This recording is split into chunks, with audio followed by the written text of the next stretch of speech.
다중지능 혹시 들어보셨어요? 다중 인격은 알아요. 그렇죠. 킬미. 그 앞에 부분 들었던 저 지능 검사가 우리가 세계적으로 다 알고 있는 건데 저 이론에 조금 반기를 들면서 최근은 아니죠. 좀 됐죠. 저렇게 다른 이론을 내놓으신 분인데 저는 이 다중지능에 대한 걸 더 맞다고 보거든요. 아까 그거는 우리가 학습을 지향하는 맞아요. 약간 아카데믹한 쪽으로 그 능력을 봤다면 정말로 다중지능이 있거든요. 김연아한테 다른 걸 원할 수는 없잖아. 그렇죠. 그리고 모차르트한테 뭐 숫자 외우기를 시킬 수는 없잖아. 다른 거거든요. 공간지능, 신체운동지능, 음악지능, 대인지능 이런 건 진짜 그 아까 그런 검사, IQ 검사 이런 데서는 볼 수 없는. 네. 네. 그래서 공간지능 살짝 있구나. 어쨌든. 이거 어릴 때 자기. 애기들한테, 그러니까 애들 어릴 때 해줬다는 분이 계시네요. 무료로. 아마 이것도 일부 이제 그렇게 체크리스트 들고 방문하셔서 하시는 분 참 많아요. 그러니까 우리나라의 그 수많은 교육기관, 교육 그 업체들 있잖아요. 네. 그런 데들이 아이들을 수집하는 데 있어서 이거를 굉장히 많이 쓰더라고요. 어떤 검사를 도구를 간단화해서 들이대고 당신한테 요런 아이의 요런 게 있으니까 이걸 하셔야 됩니다. 이렇게 많이 그렇죠. 쓰더라고요. 프레벨도 하고 네, 맞아요. 뭐 빨간 펜도 하고 대부분. 다 하죠. 근데 생각해보면 그 미끼에 엄마들이 거의 넘어간다는 거는 그만큼 그 교육열이 높다는 좋은 좋은 거겠죠. 그럴 수도 있겠다. 맞아. 뭔가 우리 애 잘 하고 싶은 욕구가 있는 책 나라죠. 판매하시는 분들이 해준다고. 네, 많이 그러나 해주죠. 다중지능 맞아요. 이론은 그 논리를 뒤엎습니다.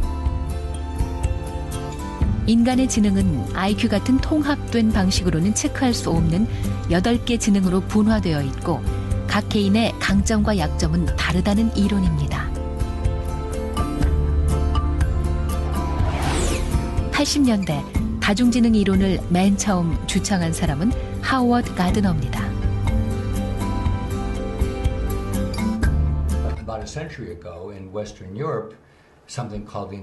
네, 서유럽에서 IQ 검사라는 것이 발명되었고 1세기 전에 이 검사는 각 연령에 맞게 다양한 문제를 통해서 그 사람 능력을 알아보기 위한 것이었고 검사 결과 점수가 나오게 되는데 그것이 바로 당신의 지능이었다. 점수 높으면 유능한 사람으로 낮으면 무능한 걸로 판단되는 것. 사실 IQ 검사의 원래 목적은 정규 과정에 적응하지 못할 학생을 미리 가려내기 위한 것이었습니다. 그러던 게 지능의 대명사가 돼버린 것이죠.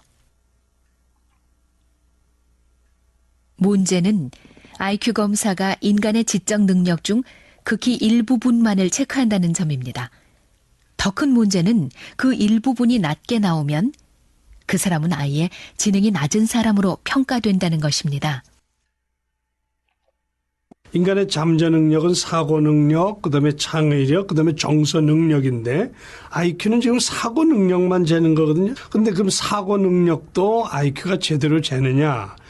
사고도 제대로 못 재. 예컨대 IQ가 기억력을 재는데 기억력도 수십 종류나 되는데 IQ는 기억력이 하나다. 그러니까 사실상 정확하게는 기억력을 어느 것도 제대로 재지 못하는. 네.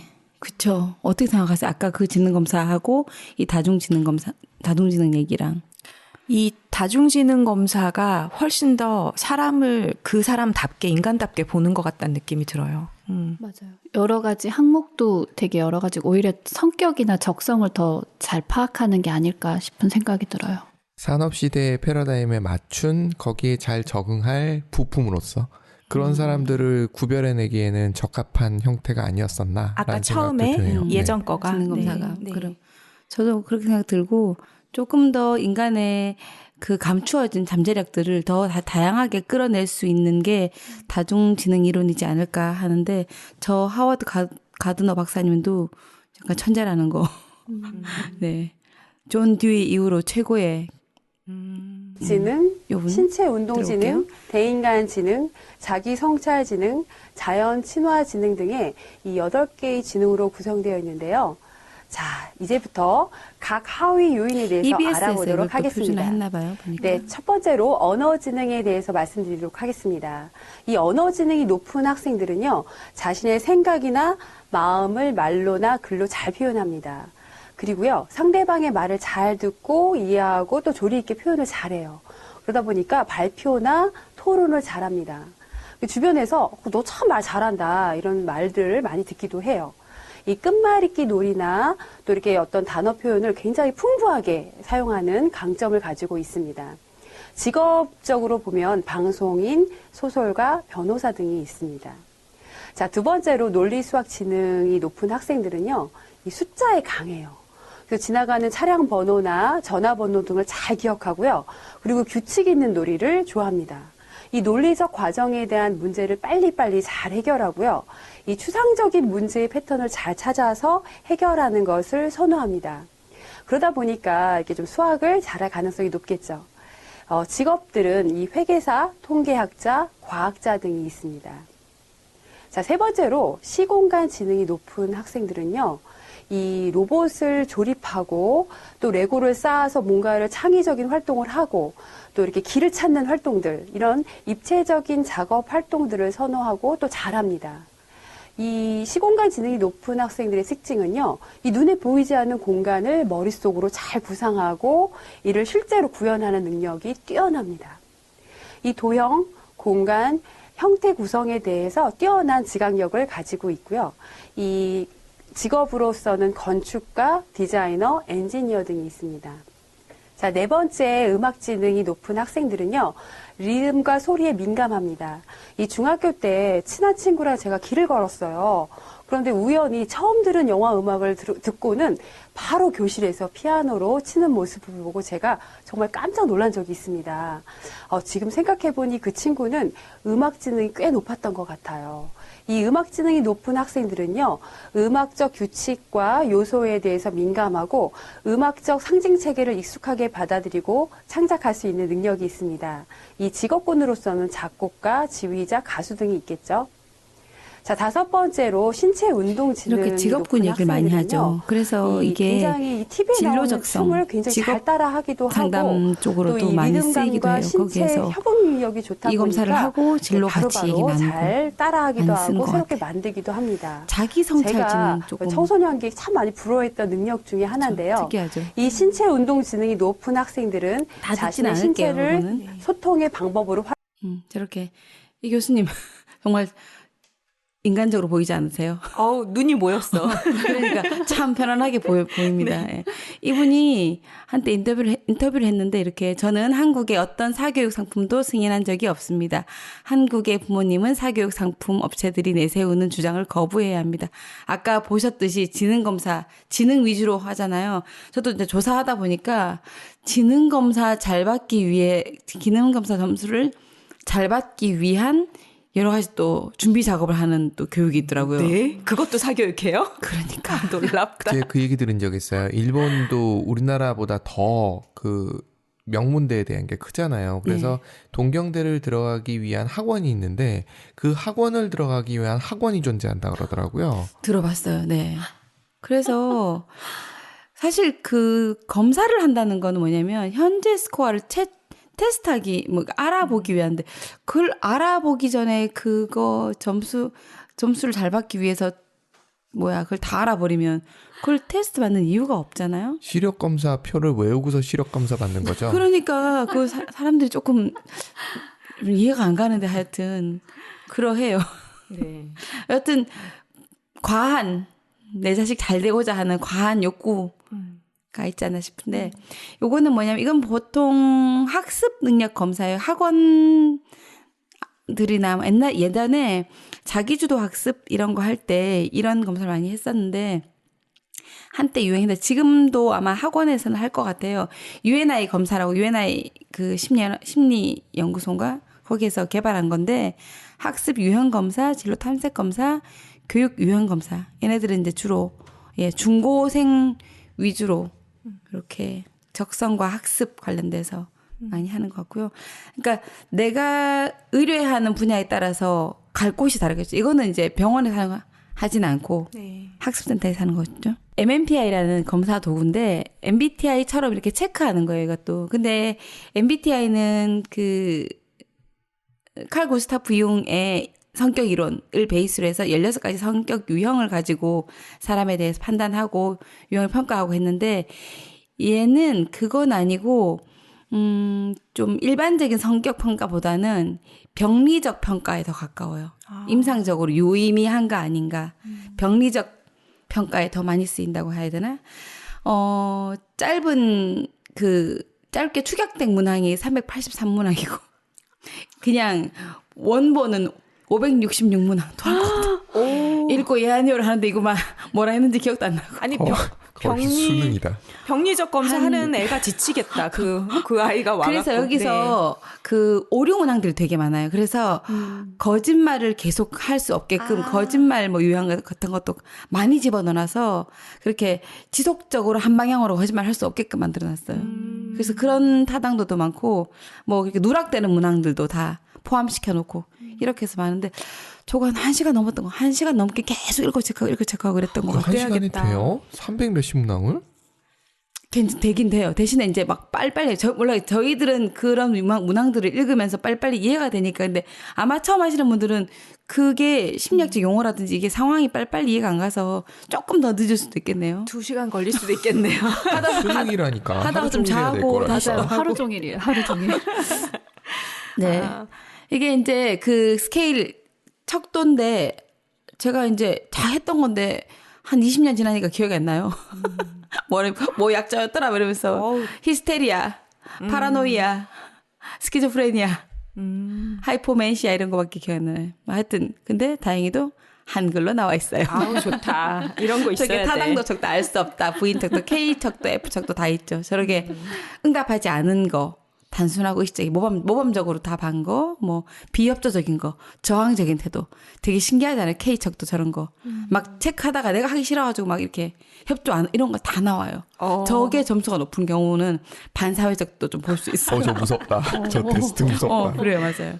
그리고 임상척도로는 건강염려증, 저거 심한 사람 굉장히 높게 나오거든요. 저게 일종의 저게 높으면서 강박도 같이 나오시는 분이 저희 상담 교수님. 이제 우리과 들어온 사람들 일단 일반적이지 않다 했잖아요. 교수들도 더 또라이들이 많아요. 하여튼 이상한 사람 많은데 상담 교수님이 제가 입학할 때는 상태가 괜찮은데 제가 졸업할 무렵에 상태가 점점 악화되셔가지고 그 방 이제 조교들은 점점점 나가고 혼자 계시면서 이 결벽 강박이 심해지시는 거야. 문 열고 들어올 때 바깥에서 뵈면 이렇게 손수건으로 3번 닦고 3번 닦고 문을 한 번 잡았다가 2번 잡았다가 3번 잡았다가 이렇게 들어가시는. 어떡해. 그리고 안에 교수님 연구실이 점점 휑해져요. 다 갖다 버리고 다 아무것도 안 두는 그건 거예요. 미니멀리즘 아닙니까? 아니 연구하는 중인데 자꾸 갖다 버리면 어떻게? 연구도 안 하시는 것 같아요. 책도 별로 없어요. 깨끗해지고 있어요. 하여튼 그리고 졸업하고 한참 뒤 인사드리러 갔는데 진짜 거의 아무것도 없고 그냥 거의 독방에 앉아 계신 느낌으로 거의 계시더라고요. 명상하시는 걸로 거의 바꾸셨나 그쪽으로 보다. 가셨을 것 같기도 하고. 근데 건강염려증이라는 이게 있는지도 몰랐어요. 있어요. 저거 이제 심한 사람들 못 보셔서 그래요. 모든 것을 할 수 없어요. 너무 저게 심해서. 누굽니까? 마이클 잭슨이 마지막에 묵윤실에 살았다라고 얘기하는데 그런 것도 그게 일종의 건강염려증이 과해지면 강박증 같이. 네, 아무것도 만질 수 없고 먹을 수 없고 잡을 수 없고 그렇게 되죠. 우리가 흔히 아는 건 우울증이잖아요. 그죠? 근데 사실은 병원에서 의사가 우울증 진단 내리지 않으면 사실은 그냥 우울감 정도라고 볼 수 있고 신경증적인 정도? 그리고 히스테리. 남성이 더 많대요, 여성보다. 그리고 반사회성, 신뢰할 수 없지만 솔직 담백. 그리고 여성, 남성 특성 이게 혼돈 있는 경우도 있어. 근데 요즘에는 조금 저럴 수 있을 것 같아요. 이것도 조금 업그레이드 해야 될 것 같은데. 그런데 저걸로 약간 성 정체성 혼란이 오기 시작하는 그 사람들을 찾을 수도 있어요. 그럴 수 있겠다. 예. 그게 뭐 우리가 말하는 완전 저렇게 트랜스젠더들은 이 생물학적으로 내가 안에서 어떻게 할 수 없는 저는 좀 약간 인정은 하는 편이거든요. 내가 어떻게 할 수 없는 내 안에 맞아. 다른 내가 있는데 어떻게? 지킬이 있고 내 안에 하이드가 있고 내 안에 오빠가 있고 내 안에 언니가 있잖아요. 근데 이게 우리가 허용되는 범위를 넘어서는 사람들은 본인이 제일 괴로울 거야 아마. 그런데 그게 이제 나타나면서 괴로운 때 저게 체크를 하면 아마 드러날 거야 아마.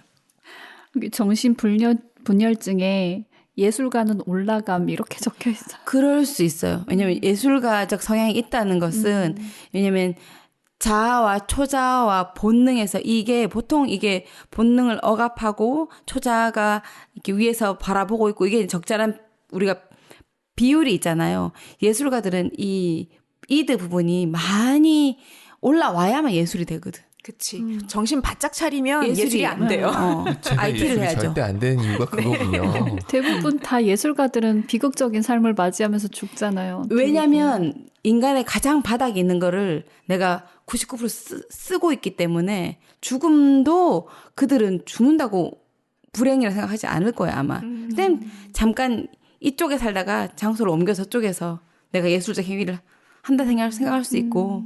현실적으로 그렇게 하면 되지 않을까요? 한 20대 때 확 불사른 다음에 저작권료 충분히 받게 해놓고 어디서 지금 예술가를 어디다 갖다 맞추는 거예요? 불가능입니다 예술가들은. 그게 조절이 되면 예술가가 아니죠. 네. 예술을 하면서 또 비즈니스 하시는 분이 있죠. 그분은 비즈니스맨이 할 수 있죠. 맞아요. 예술가하고 그래서 뭐 저런 증상들을 체크하는 게 MMPI.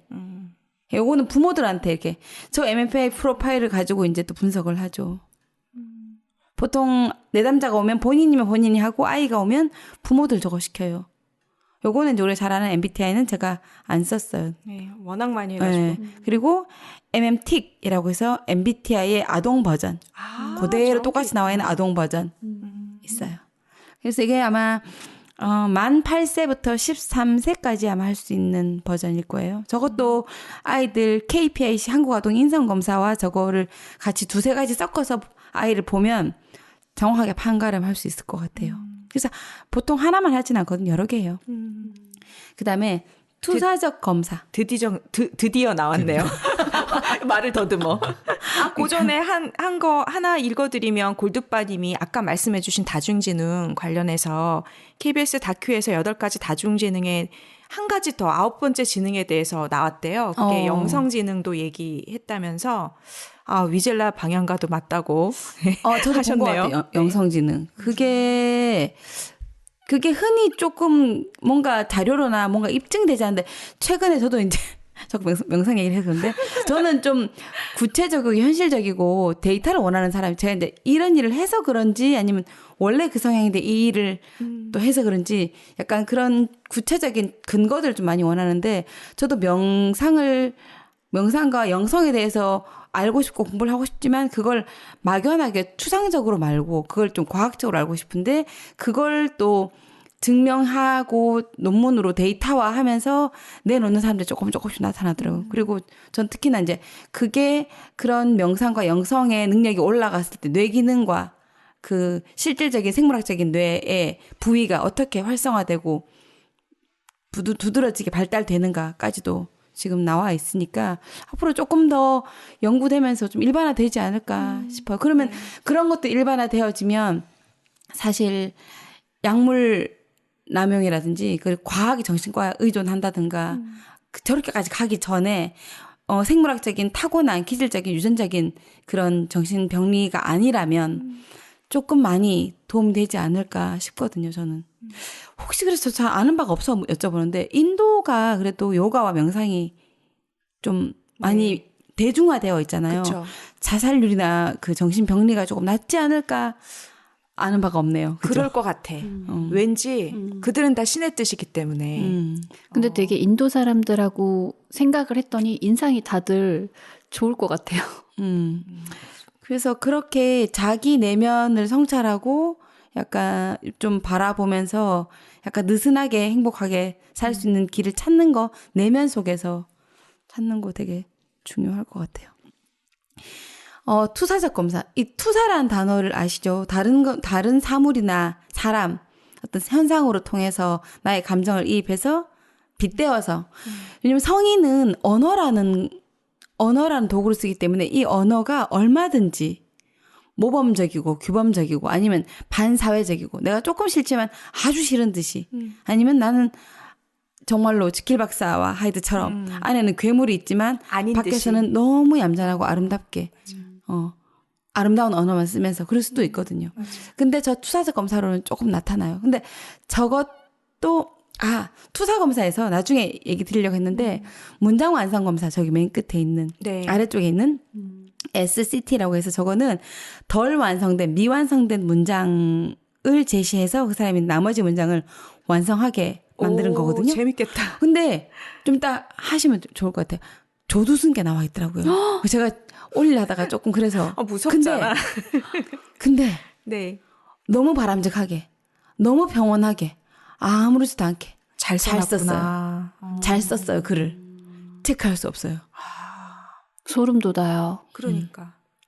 뭐 이제 좀 이따 뒤에 문장 아니 나오지만 근데 범죄를 일으키는 사람들이 그런 지능이 없으면 다른 사람에게 해를 끼칠 때 이미 표시가 날 거 아니에요. 그렇죠. 근데 이제 사실은 N번방 같은 그런 경우는 진짜 치밀하고 영리한 사실 조수선의 경우는 그렇게 전략적이거나 머리를 쓸 필요도 없는 그런 상황이기 때문에 저 사람이 저럴까 했는데 이렇게 볼수록 영리한 사람인 거야 보니까. 인도 자살률 확인해 드릴게요. 네. 대한민국하고 비교해 드리는 게 제일 좋죠. 네. 10만 명당 26.9명. 누가? 우리나라가요. 네. 그리고 인도가 얼마가 나오냐면 16.3명이에요.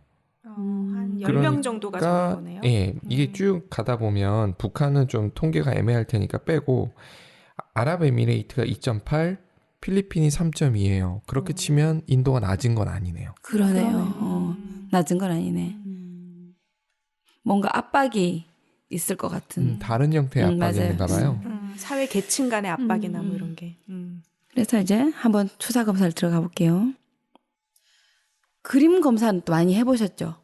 저거 한 번씩 해봤던 것 같아요, 예전에. 제일 많이 아는 거. 집 HTP. 그려봐라. HTP. 아, 네네. 하우스 트리 퍼슨. 아, 저게 제일 해봤어요. 유명할 거예요. 그냥. 네네. 당했던 것 같은데요, 미다정님한테? 초기에 저거 그려보라고 저한테 하셨던 것 같은데? 우리 안 다 A4 용지 놓고 단체로 모임했을 때 한번 같이 했었어요. 그렇게 한 적 있었나요? 네. 했던 아주 것 같기도 오래전에. 하고. 그리는 건 아무것도 아니에요. 해석을 해야 되는데. 저것도 이제 A4를 제시하는 방향, 그리고 이거를 지시 내리는 문장, 그리고 연필의 농도, 지우개. 왜냐면 스트로크, 필압 다 다르기 때문에 통일된 자료가 있어요. 와우. 왜냐면 누구는 4B연필하고 누구는 샤프라고 하면 이 사람의 감정을 드러낼 수 없거든요. 똑같이 이제 EHB로 해서 똑같은 농도로 했을 때 이게 눌러서 그리느냐, 계속 곁을 하면서 하느냐, 계속 지우는 사람도 있고, 주머니만 계속 지우는 사람이 있고, 얼굴을 계속 못 그리고 몸통만 그려놓고 이런 사람도 있고, 여러 가지 경우가 있어요. 그런 갈등이 있는 걸 그 그림을 그리는 와중에 볼 수도 있고, 그리지도 못하고 종이만 축축해지는 사람도 있어요. 이걸 못 그려서. 그러기도 하고, 뭐 여러 가지 경우가 있어요. 그래서 이제 저 그림 자체로 평가도 하지만 저 같은 경우는 그림 검사하시는 분들은 그림을 그리라고 하고 그 시작부터 시작해서 눈 떨림이든 태도든 그리고 뭐 여러 가지 그 장면에서 나타나는 것까지도 다 행동 관찰을 기록하거든요. 녹화를 하거나. 그렇게 해서 검사지만 보는 게 아니고 녹화를 떠놓고 그 사람의 태도를 다 다시 보고. 그게 더 정확하겠다. 녹음한 것도 듣고. 네. 그렇게 하고. 그리고 저 그림 검사들은 공통적으로 가장 중요한 게 저 그림을 그리고 난 이후에 검사자가 저 그림들에 대해서 질문을 던져야 되거든요. 그 질문하는 요령이 이 사람도 숙달된 것 따라. 이 집이 어디에 있는지, 이 집엔 누가 살아, 이 집 바깥의 풍경은 어때, 이 집 계절은 어때, 이 집이 한 채만 있어, 여러 채 같이 있어, 이 집에 사는 사람들은 몇 명이야, 어디 갔어, 집 하나 가지고 계속 얘기를 물어가면서 여기저기 찔러볼 수 있는 거죠. 그리고 이제 그다음에 풍경 구성 검사라는 또 못 들어보셨어요? LMT라고 해서 저거 랜드스케이프라 해서 10가지의 풍경 구성물을 불러줘요. 저게 10가지를 이제 불러주면서 그거를 A4에 배치하면서 10가지 불러주겠다 얘기를 하고 네. 그 항목은 얘기하지 않고 하나씩 불러줘요. 그랬을 때 이 사람 배치 어떻게 하고 어떻게 그리는지 보면서 알 수 있어요. 그리고 이제 가족화. 보통은 동적 가족화를 먼저 그려요. 많이 그려요. 그냥 가족화라 그러지 않고 가족들을 그려. 가족들이 무언가를 하고 있는 장면을 그려봐 이렇게 얘기를 하거든요. 그래서 동적 가족화, 카이네틱이라 해서 움직이는 가족화, 카이네틱 드로잉 패밀리라고 하는데 KFD라고 하거든요. 이름을 조금 다르게 썼는데 어쨌든 그러면 저 가족에 대한 그림이 A4에 나타나요. 이제 엄마가 어디 배치되어 있는지, 아빠를 침대에 가다 놓고 있는지, 자기들끼리 있고 나만 없는지. 그건 다 무의식이기 때문에 난 어디 갔어 하면 밖에 놀러 갔나 보죠 하지만 그 그림에서 볼 수가 있어요. 나란 존재가 없는 거에 대해서 이런 것들을 볼 수가 있어요 우리가. 그리고 아까 처음에 집, 나무, 사람처럼 저렇게 나무 그림 따로 그리기도 하고 인물화 따로 그리기도 하고. 집, 나무, 사람 중에서 뭘 제일 그리기 힘들어할까요? 사람. 맞아요. 사람을 제일 그리기 힘들어요. 근데 실제로 사람은 타인에 대한 나의 그 감정이거든요. 나에 대한 감정은 나무예요, 나무. 나무를 내가 어떻게 그리느냐에 따라서. 근데 저게 따로 그리기도 해요. 그리고 이제 스퀴글이라고도 하고 스크리블이라고도 하고 이제 난화라고 해서 낙서하듯이 하는 그 그림 테스트가 있고 그다음에 이제 왕따 한 애들 학교 폭력 애들 이제 얘네들은 KSDA라고 하기도 하고 저렇게 뭐 SLD라고 하도 하는데 어쨌든 학교 생활 학교에서 친구들과 무언가를 하는 장면 그려봐 했을 때 이제 못 그려도 학교에서 왕따 당하거나 두들겨 맞거나 폭력당한 애들은 그릴 수가 없는 거예요. 그렇게 굉장히 저렇게 해서 이제 우리는 찾아내야 돼. 그냥 그 아이는 그냥 오면 그 성인이 아이들 오면 그거를 내가 아픈 곳을 말할 수도 있지만 내가 어디 아픈지 모르겠구나 이제 죽고 싶어요로 이제 오는 거예요. 그럼 찾아내야 되는 거예요. 찾아지면 다행인데 환장하는 게 기대돼. 재밌어. 이승기 기대돼. 네, 최대한 잘랐는데. 갈대밭 아니에요? 거의? 어떻게 색도 없어.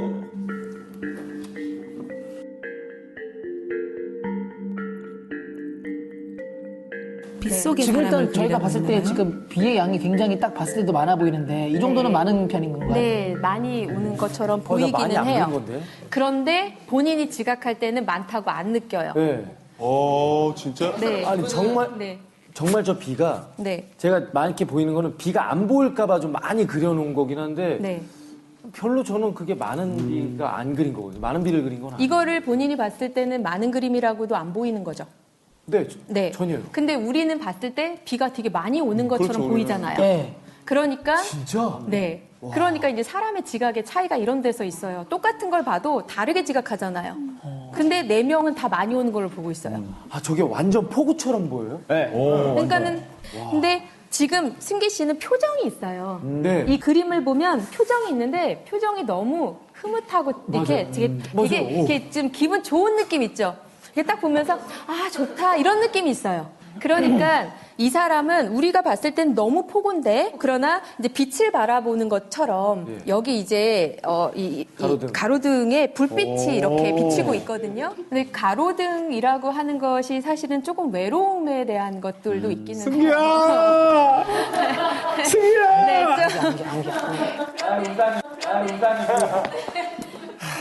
언제든지 연락해요. 밥 한 끼 사줄게. 네?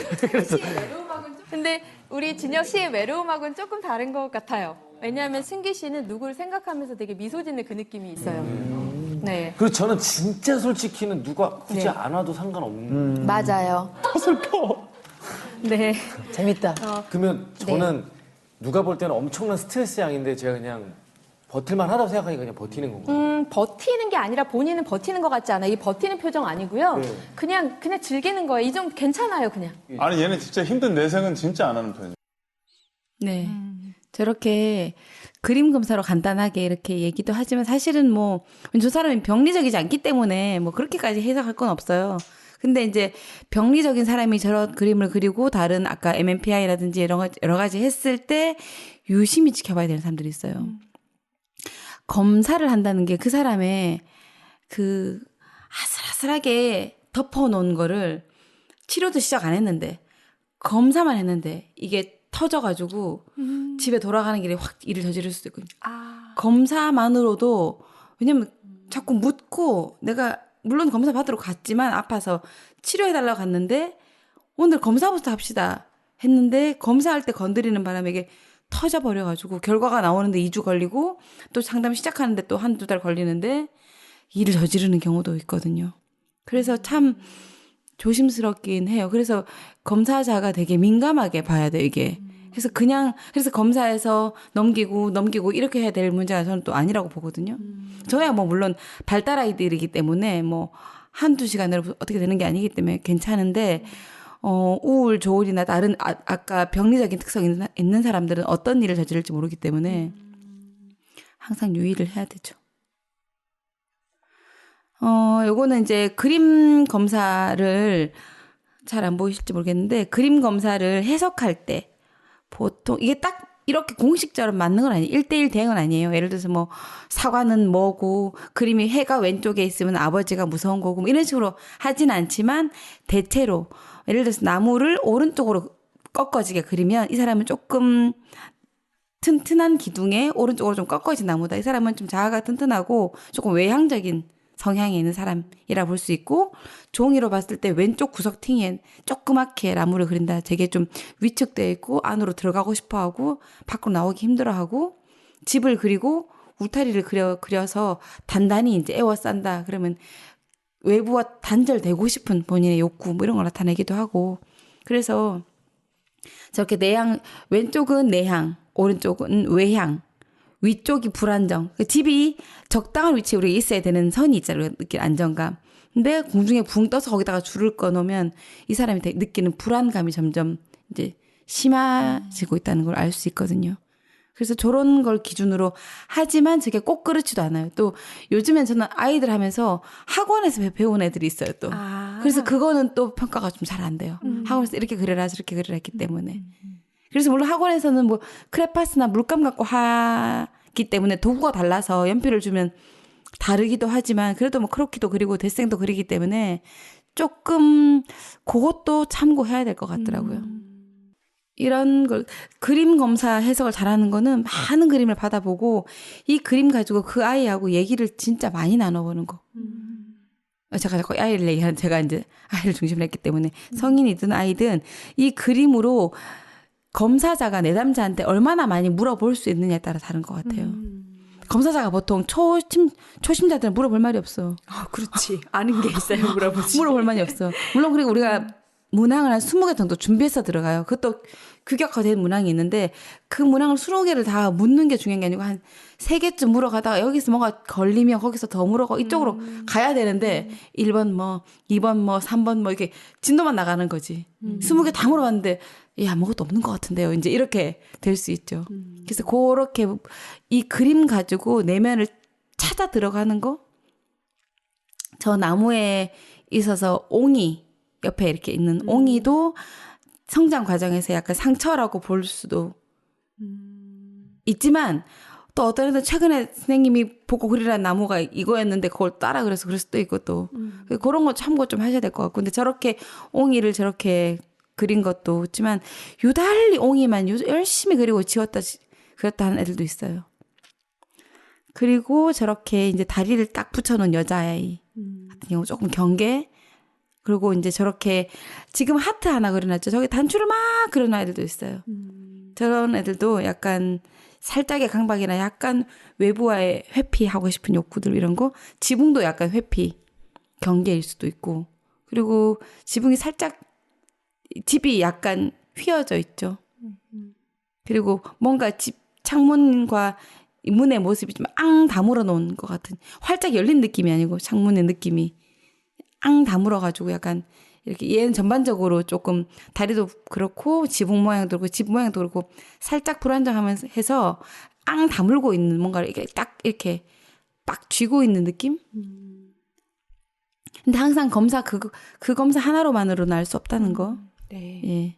그리고 이렇게 집 나무 사람 그리라 했더니만 대가족 많은 집들 많은 구름들 많은 사람들 어떻게 보이세요?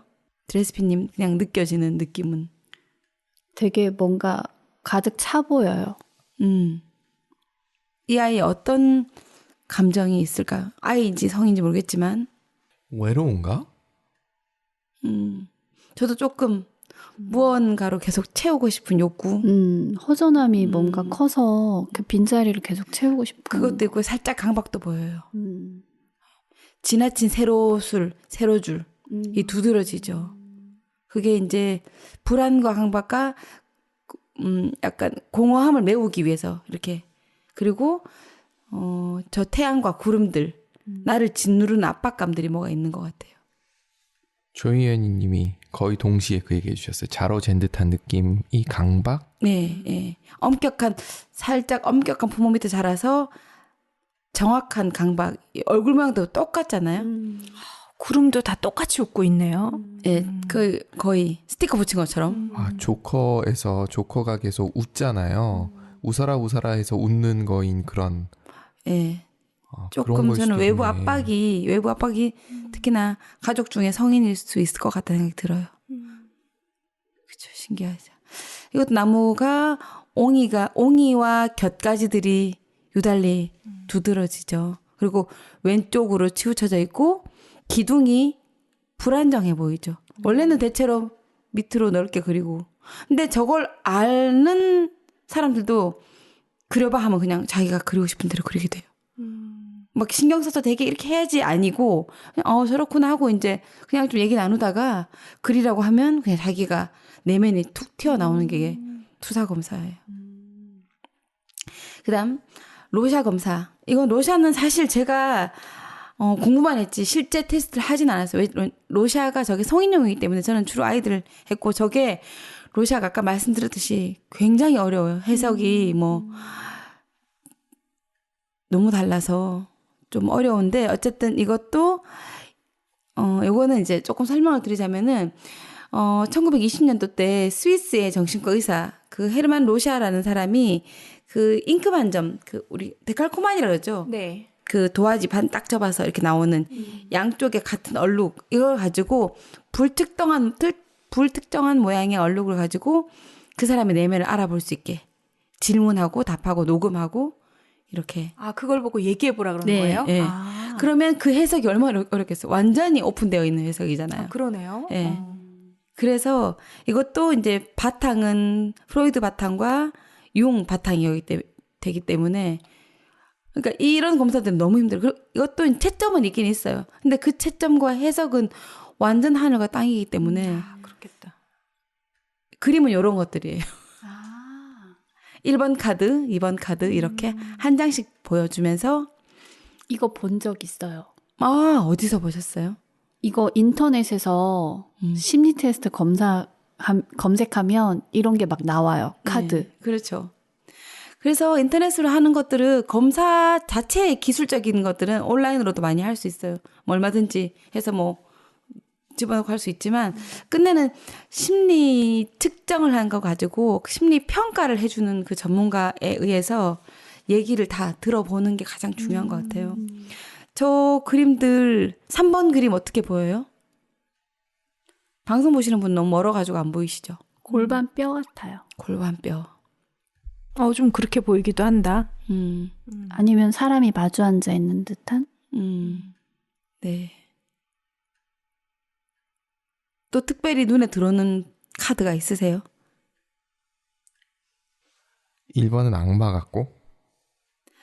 네. 악마라고 하시는 분들이 꽤 있어요. 박쥐 같기도 한데 1번? 굉장히 많아요. 악마와 박쥐가.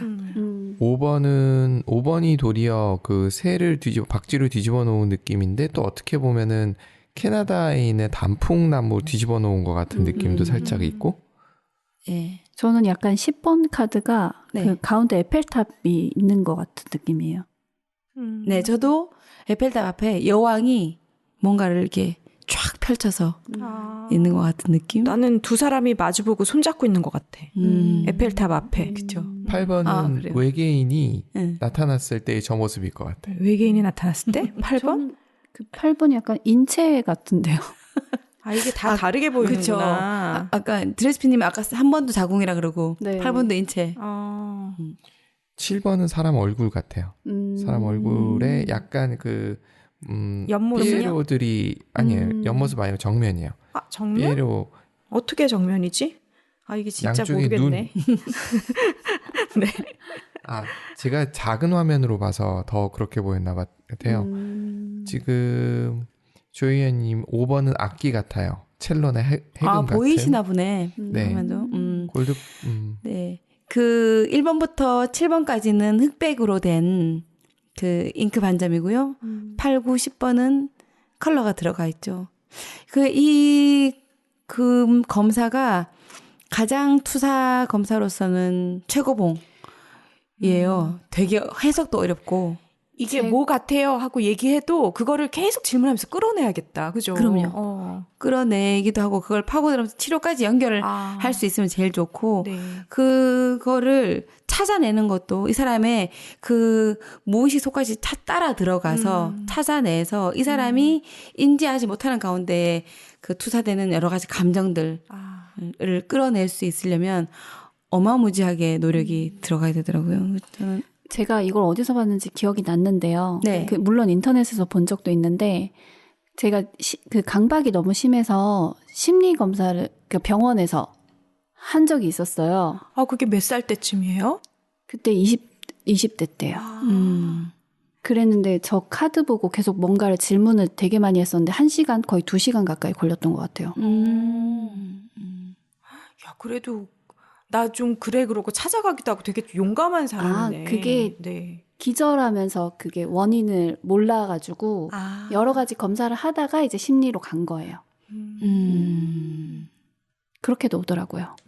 그러니까요.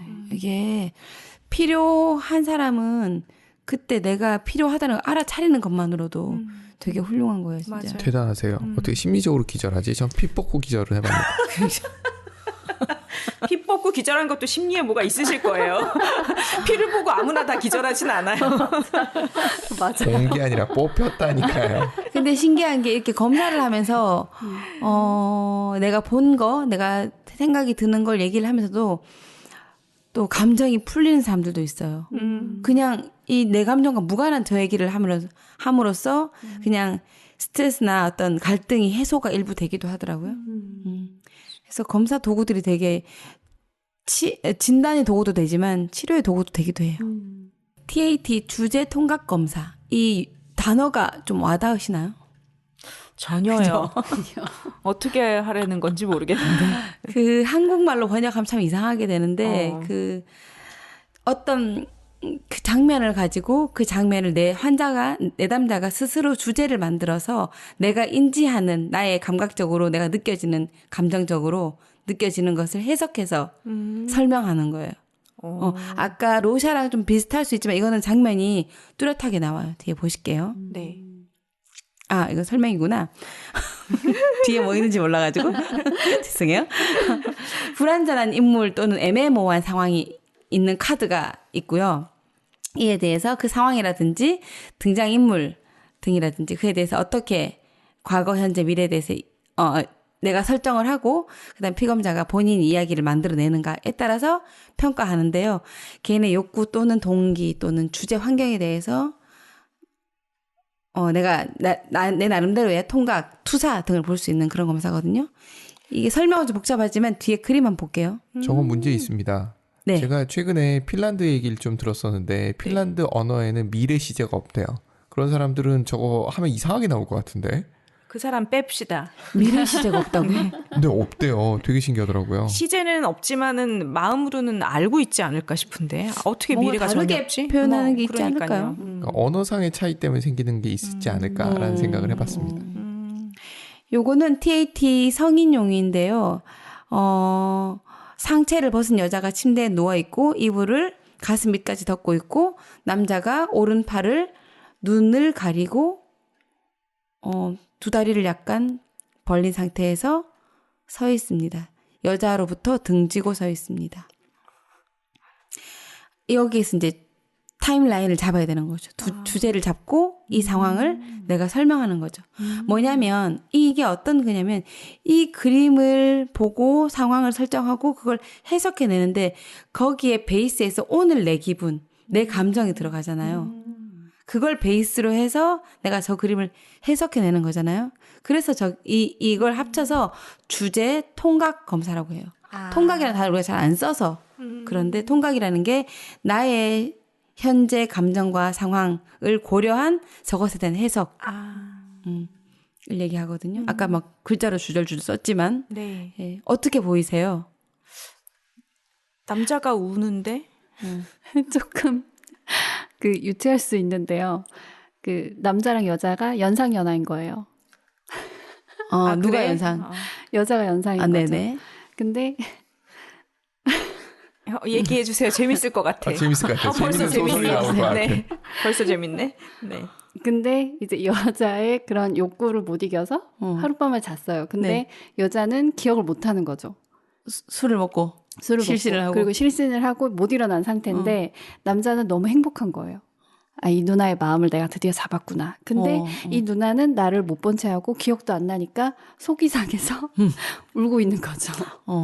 야, 그렇죠. 디테일한데 순간 디테일을 금방 그렇게 또 한번 나오다니. 얘기해 볼까요? 더덕님. 저는 이 남자가 지금 우는데 그게 이 여자한테 뭐가 되게 뭐랄까 말 못할 뭐가 있나? 둘 관계가 약간 쓸쓸하게 보여요. 여자도 벽을 보고 있고 함께 하고 있지만 둘이 서로 같이 있지 못하는 느낌도 들고 이 남자는 그 여자와 함께 할 수 없는 무언가가 지금 있는 것 같아요, 사연이. 그래서 그걸 얘기하지 못하고 지금 떠나려는 순간인 것 같습니다. 네. 방송 보시는 분들도 그림 보이시나요? 여러 가지 해석이 있겠죠. 글로 써주셔도 좋고요. 네. 재밌네. 네. 다음 거 볼게요. 요 장면은, 두 여자가 있고, 한 여자는, 이 의상이 1900년대 초 미국 같은 느낌이고요. 네. 둘 다 약간 있는 집 딸 같고, 왼쪽에, 그림에서 왼쪽 하단 모서리로 치마를 들고 뛰어간 여자가 있고, 오른쪽 상단에 그 여자를 보고 있는 여자가 있어요. 똑같은 약간 드레스 비슷한 그런 옷을 입고 있고, 무엇을 하는 걸까요? 기피디님. 제가 여자가 아니라서 또 갑자기 생각나는 게 있는데요. 생각이 잘 나는데. 영재 맞아. 그 약간 그 기숙사 같은 데죠. 제 느낌은 기숙사 같은 데인데 그 뭔가 누가 되게 높으신 선생님이 부르는데 무서운 거예요. 그래서 지금 아래쪽에 있는 여자가 치마를 이렇게 들고 달려가고 있고 네. 그 위에 여자는 모범생인 거예요. 그래서 사랑을 받고 있어서 조금 천천히 가도 선생님이 화를 내지 않으시는 거예요. 라는 생각입니다. 좋아요. 뭔가 되게 금방금방 잘 만들어내시는 것 같아요. 그러네, 진짜. 다음 것도 볼게요. 제가 석 장만 가져왔는데, 요거 이번에 마지막 기회 드리죠, 기피디님. 두 가지가 한꺼번에 떠올랐거든요. 네. 운다, 잔다. 이렇게 단순화할 수가. 얘기를 만들려고 그랬어. 자, 이건 어떤 과거에 장면일까요? 일을 했겠죠. 일을 하고 피곤해가지고 청소하다가 피곤해가지고 그냥 소파 같은데 기대가지고 자는 장면일 수도 있고, 근데 그쪽이 더 많은 것 같아요. 자고 있다. 운다보다는 저 느낌이 우는 느낌은 아니고 좀 지쳐 쓰러져 자고 자는 있는 느낌도 느낌이에요. 아닌데. 전 잔답니다. 자고 싶나 봐. 재밌죠. 이렇게 다. 요거는 CAT라고 해서 아까 TAT는 성인용이고 CAT는 이제 캣이라고 하긴 하는데 아동용이에요. 그 그림을 사람이 아니고 고양이로 바꿔놨어요. 큰 전신 거울에 고양이가 이렇게 나를 비춰보고 있죠. 저 고양이가 뭘 하고 있는 걸까? 어떤 생각을 하고 있을까? 뭐라고 말할까? 자, 지나갈게요. 귀여운데? 뭐 이런 거. 자, 여기는 원숭이 3마리가 책상을 두고 첫 번째, 두 번째, 세 번째 나란히 앉아 있어요. 아까 그림 보고 조유연이 님이 네. 제가 얘기했던 그림 보고 울다 잠든 그쪽에 공감을 해주셨고 그리고 그 다음 그림 있잖아요. 고양이 그림. 그건 날씬해, 날씬해 보이는 이런 식으로 표현해 주셨어요. 날씬해 보이는. 네, 그럴 수 있고. 이걸 설명할 때 여러 가지 물어볼 수 있어요. 고양이와 관련된 여러 가지 이야기들. 그러니까 성별도 물어볼 수 있고, 고양이의 정서 상태도 물어볼 수 있고, 꼭 저렇게 장면만 갖고 안 해도 되거든요. 그럼 이것도 하나는 한 마리 맨 앞에서 턱 빼고 앞을 보고 있고, 두 번째는 책 들고 이렇게 섰고, 원숭이가. 세 번째는 뭔가를, 책에 있는 뭔가를 가리키고 있는지 그러네요. 자, 지금 다 할 수가 없어서. 네. 그 다음에는 사자가 큰 그 왕좌에 앉아서 뭔가를 고민하고 있어. 다리 꼬고 앉았어요. 다리 꼬고 앉았어. 요거는 한 말씀만 들을게요. 더덕님. 앞으로 우리 백성들을 어떻게 이끌어야 할 것이냐. 이것이 문제로다. 난 힘들다. 드레스피님. 저도 좀 비슷한 것 같아요. 더덕님하고. 저는 뭐 먹지? 뭘 잡아먹지? 그런 것 같은데. 네. 네. 그 다음에 아까 말씀드렸던 문장 완성 검사. 요거는 주관적 검사 중에서 조금 가볍고 쉬운 미완성된 문장을 주고 요거는 이렇게 보여드릴게요. 그러니까 요 성인용, 아동용 따로 있어요. 이제 이 문장 완성 검사를 조두순이 너무나 매끄럽게 아무렇지도 않게 깔끔하게 했구나. 나에게 이상한 일이 생겼을 때 내 기억 나눈 바로는 그냥 물음표. 내 생각에 가끔 아버지는 뭐 훌륭하시다. 그냥 뭐 권위적이셨다. 그냥 이 정도. 우리 윗사람들은 뭐 모범을 보여야 존경받을 행동을 해야 된다. 나의 장래는 편안할 것 같다. 뭐 이런 식으로 이제 너무 아무렇지도 않게 썼어요. 우리는 대단하게 생각할 수 있지만 너무 아무렇지도 않게. 그리고 맨 밑에 50번째 문항 보면은 우리 가정은 참 행복하다. 이렇게 써놨어요. 그게 몇 문제 있는데 행복할 것 같다. 따뜻하고 행복하다. 이렇게 써놨어요. 약간 오싹한데. 더 무서워. 어떻게 된 건지. 그 약간 험한 말이 나올 뻔했어요. 우리가 험한 말을 방송 끝나고 가면 해줍시다. 자, 그냥 이거 여쭤볼게요. 나의 장래는 드레스피님. 빛날 것이다. 블링블링하구나. 부럽다. 바로 그런 말이 나왔어. 내가 어렸을 때는 기피디님. 내가 어렸을 때? 아무 생각이 없었다. 훌륭하십니다. 어리석게도 내가 두려워하는 것은 더덕님. 사람이다. 그럴 수 있죠. 이 조금 전에 사자를 봐서 그런지 사자가 떠오른 건 뭡니까? 이런 식으로 그렇게 그냥 빨리빨리 적어 내려가는 거예요. 근데 이거 50문제인데 이걸 쭉 보면 또 이거랑 앞에 여러 가지 했던 투사 검사랑 그림이랑 다 같이 보면 조금 통일된 걸 뽑아낼 수도 있거든요. 그럴 수 있겠다. 하나만 갖고는 진짜 불안전할 것 네, 같고. 맞아요. 몇 그 개를 사람 보면. 파악할 수 없어. 그리고 이 사람 이전에 그 사람이 성인이면 그 어린 시절 히스토리를 또 한 1시간 들어야 돼요. 1시간도 안 되지만. 영유아는 엄마한테 이제 태내에서부터 아빠와의 관계라든지 임신했을 때부터 시작해서 업고 앉고 기고 서고 말하고 이거부터 시작해서 다 들어봐야 되거든요. 부모 면담부터 시작해서. 그리고 이제 요거는 가볍게 제가 마지막에 살짝 넣어봤어요. 발달 검사. 요거는 또 혹시나 주변에 보시는 분들이 있으시면 전반적 발달 검사를 보통 하거든요. 이제 뭐 종류는 여러 가지 많은데 KCDI 같은 경우는 보통 아이들 발달 검사는 보통 거의 비슷해요. 대근육, 소근육, 뭐 의사소통, 사회 정서, 그러면 커뮤니케이션, 대화되는지, 인지, 기본 생활 같은 거 보는데 맨 위에 KCDI 같은 경우는 주양육자 관찰 300문항 체크리스트예요. 우와. DEP 같은 경우는 요것도 체크리스트고, 그다음에 ASQ도 체크리스트고, 이제 베일리는 직접 대면해서 200문항을 직접 해요. 근데 이것저것 물어보고 이거 하기도 하고, 뭐 일어서 봐, 한 발 들고 깡충깡충 해봐, 오른발 깽깽, 왼발 깽깽, 공 던져보세요, 뭐 이런 거까지 다 하기 때문에 이것도 시간이 꽤 걸리고, 근데 요거는 발달도 발달이지만 영재선 판별이 좀 가능합니다. 베일리 같은 경우는. 네. 요거 이게 제일 어린데 본인이 할 수 있어요. 생후 1개월부터. 오, 진짜요? 예. 그래서 제가 지금 저거를 셀을 잡아할 때 한 달 단위로 셀 잡아갖고 제가 했었거든요. 그러니까 제가 지금 기억나는 애가 생후 2개월 때 제가 테스트를 하러 저 도구를 이제 표준화 안 된 걸 가지고 이제 표준화 작업하러 갔죠. 가서 누워있는 2개월짜리 얘도 있고 내 친구, 중학교 친구인데 얘는 성격 엄청 좋은데 엄마가 이제 성적은 좋지는 않아. 근데 성격만 좋아. 엄청 고무줄 잘하고 고무줄 놀이하고 놀았다는데 나랑.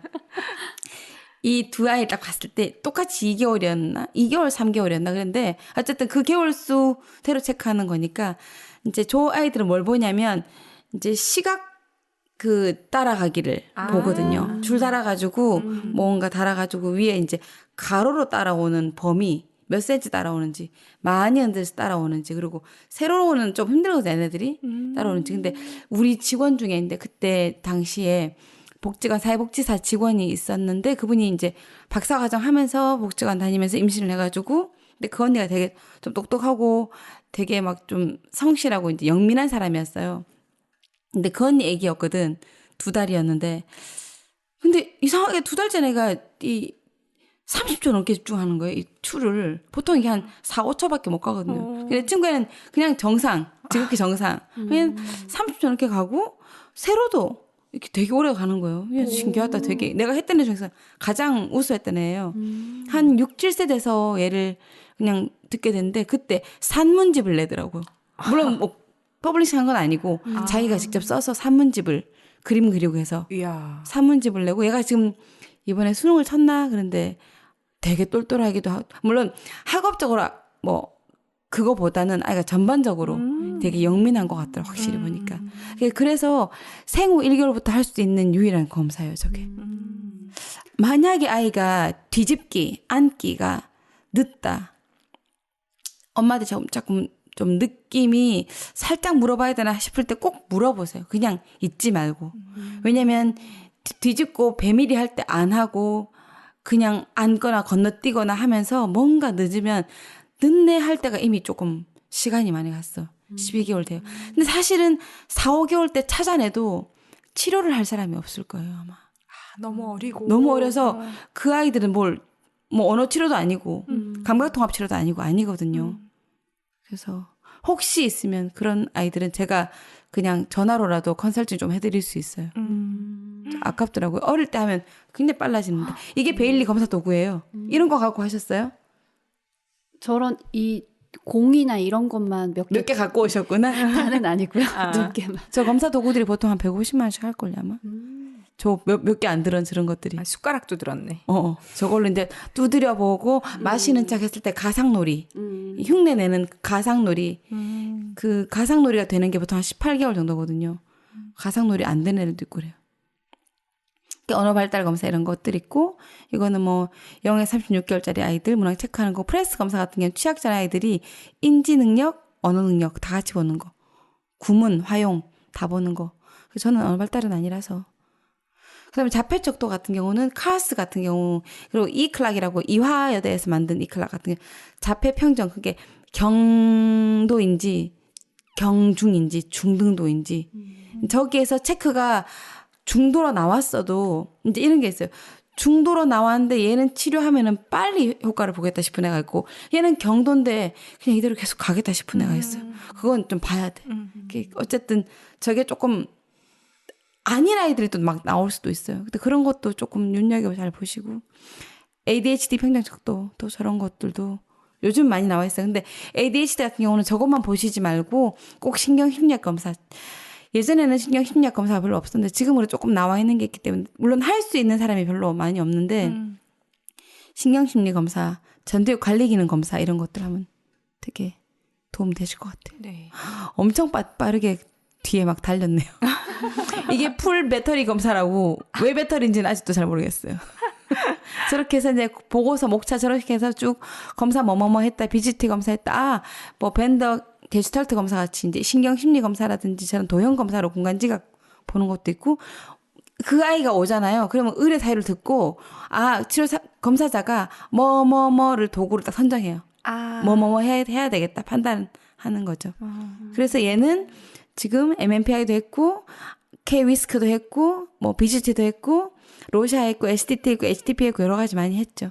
저렇게 해서 이제 평가 보고서를 저렇게 쓰는 의뢰 사유, 개인력, 행동 관찰. 저게 가명인지 모르겠지만 이 아이를 저렇게 올려놨더라고요. 그렇게 각 검사 결과를 저렇게 하나하나 분석해서 저렇게 내놨어요. 그래서 필요하다면 그냥 내가 어딘가 안 좋을 때 뭐 건강검진 하듯이 그렇게 병원을 갈 필요는 없어요. 정신검사는 뭐 경련으로 위장검사, 내시경 검사 하듯이 그렇게 할 필요는 없지만 뭔가 내가 오랫동안 뭔가 묻고 있다 가슴속에 그러면 한번 마주해 보시는 것도 도움이 되고 특히나 내 아이들이나 내 남편 특히 남편들 내지는 남편이 와이프들 봤을 때 가끔 그런 남편들 와이프들이 서로 안 좋은 것 같다 가보자 해서 데리고 가시는 분들이 서로 나 안 좋아 보이지 않아요? 안 좋아 보여요. 격리 수용할 당할 수 있어요. 조심하세요.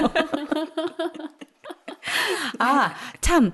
그 잠깐 제가 그때 아까 말씀 못 드렸는데 프로이드가 왜 대단하냐면 그 정신분석 우리가 지금 얘기하기에는 말이 안 맞다. 뭐 남근기, 항문기 너무 오이디푸스 컴플렉스 너무 말이 안 맞다 하지만 왜 그렇게 생각했냐면 그 이전 프로이드 이전 1700년대, 1600년대까지만 해도 머리가 이상한 태도를 보이면 그 사람을 어떻게 했는지 아세요?